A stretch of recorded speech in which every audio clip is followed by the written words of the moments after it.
Beberapa tahun terakhir ini Indonesia sedang gencar mendorong rakyatnya untuk segera melakukan digitalisasi pembayaran lewat dua program andalan pemerintah yaitu GPN dan QRIS. Seperti yang kalian tahu, GPN yang sudah viral di kaum masyarakat, banyak ATM-ATM sekarang yang sudah bertempel GPN atau berlogo GPN sebagai pengganti Mastercard dan Visa. Ya, walaupun Mastercard dan Visa masih ada, sekarang GPN juga sudah mulai merajalela di Indonesia, teman-teman. Dan nggak cuma GPN aja, sistem pembayaran digital berbasis barcode dengan nama QRIS atau bisa dibilang QRIS atau KRIS atau ya lah teman-teman bilangnya apa, sekarang memiliki sekitar 42 sampai 57 juta akun, mengalami kenaikan hampir 200% selama 4 tahun terakhir, teman-teman. Dua sistem pembayaran ini sekarang lagi di Amerika dan dituding melakukan diskriminasi terhadap perusahaan asing. Apa hubungannya sistem pembayaran ini sama diskriminasi perusahaan asing? Dan di video kali ini kita akan bahas masalah perihal QRIS dan GPN, dan gak cuma itu aja, kita akan ngobrol tentang seputar tarif impor Amerika dan Cina, teman-teman. Akibat tarif impor Amerika dan Cina, perang dagang ini, negara-negara seperti kita terkena imbasnya. Yuk kita obrolin di opini publik.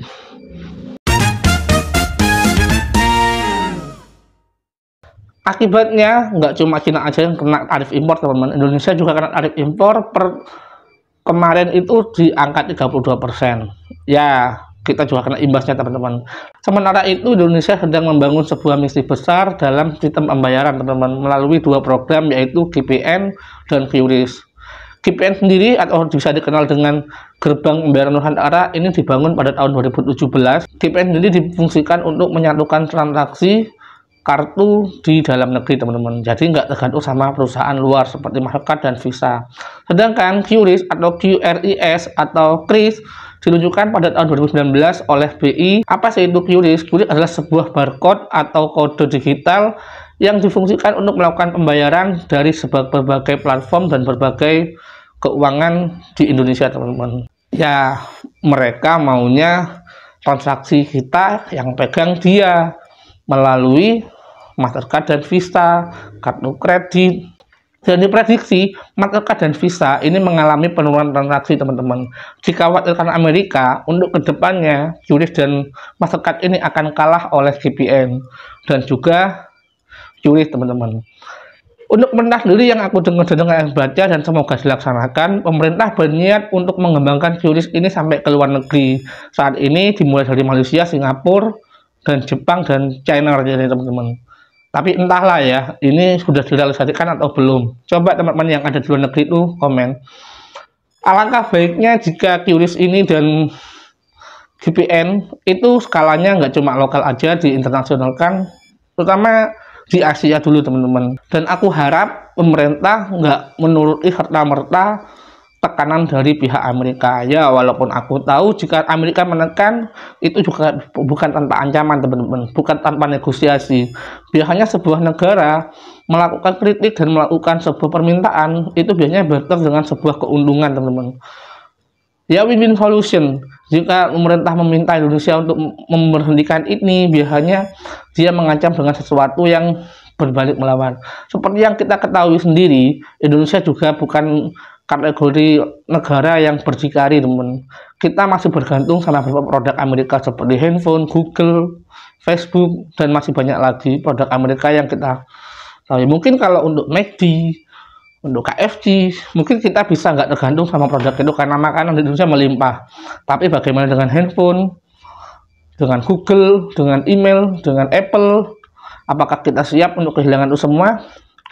Ya, kalau Cina mungkin ada gantinya ya. Kalau Indonesia mungkin kita nggak strong gitu, teman-teman. Jadi mungkin Pak Prabowo selaku presiden kita nggak akan mudah memutuskan perihal ini, dan mudah-mudahan pemerintah punya penanggulangan negosiasinya, dan harusnya jangan sampai memberhentikan sistem QRIS yang memudahkan rakyatnya. Kalau dipikir kurang ajar juga Amerika ya. Siapa dia? Kotor-kotor negara orang.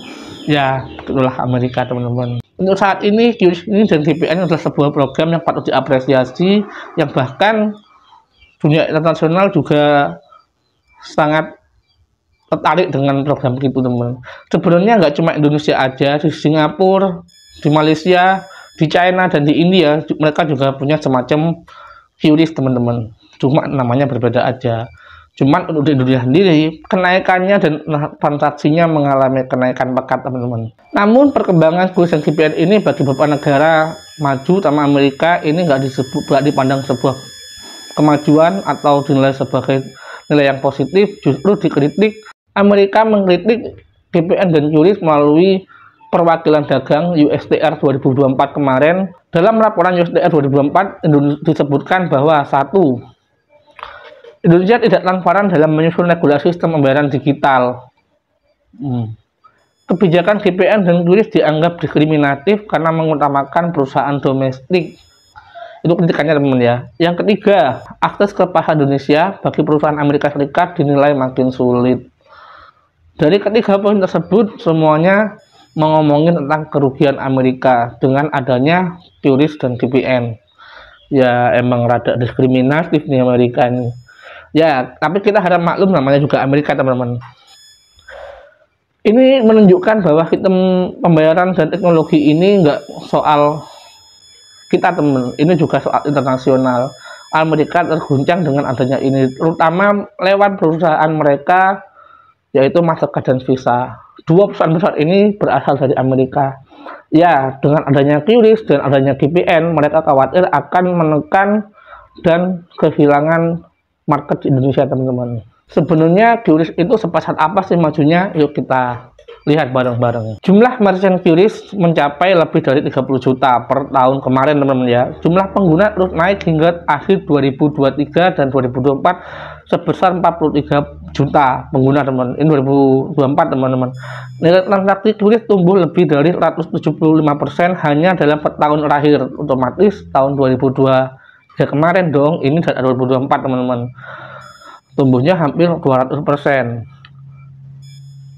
Dan sekarang QRIS juga bisa dipakai lintas negara seperti Thailand, Malaysia, dan Singapura, teman-teman. Dan kabar terbaru yang aku tahu, QRIS juga akan berada di Jepang, China, dan Korea. Ya, mudah-mudahan program ini segera direalisasikan sama pemerintah, teman-teman. QRIS atau Quick Response Code Standard, kita bisa bilang QRIS, KRIS, atau macam-macam lah. Kalau aku sendiri bilangnya QRIS, ada yang bilang KRIS. Itu bisa disebut dengan Quick Response Code Indonesia Standard. Ya, itu kepanjangannya QRIS, teman-teman. Dari sudut pandang BI sendiri, melakukan sebuah program QRIS ini, dia ingin memajukan UMKM kita, teman-teman. Memajukan UMKM dengan cara apa? Ya, seperti yang kalian tahu, QRIS memiliki kemudahan transaksi dan mudah digunakan semua orang yang bisa punya smartphone, dan juga tentunya admin yang murah, teman-teman. Untuk pendaftaran QRIS sendiri nggak perlu ribet, nggak perlu kesini dokumen ini dokumen itu, dia hanya perlu KTP saja, teman-teman. Dan tentunya adminnya yang sangat murah, membuat QRIS ini sangat diminati dan disukai oleh masyarakat Indonesia, teman-teman. Ya, berarti warga kita itu suka sesuatu yang murah, seamless, dan nggak ribet. Sebenarnya kalau kita ngomongin pembayaran finance di lokal kita, di Asia terutama, Amerika itu justru jauh tertinggal, teman-teman. Bahkan nggak cuma Amerika, Eropa pun juga sama, teman-teman. Untuk Amerika sendiri, transaksi antar bank itu juga nggak semudah kita, teman-teman. Kita antar bank cuma admin 2.500 dan langsung masuk uangnya, kan.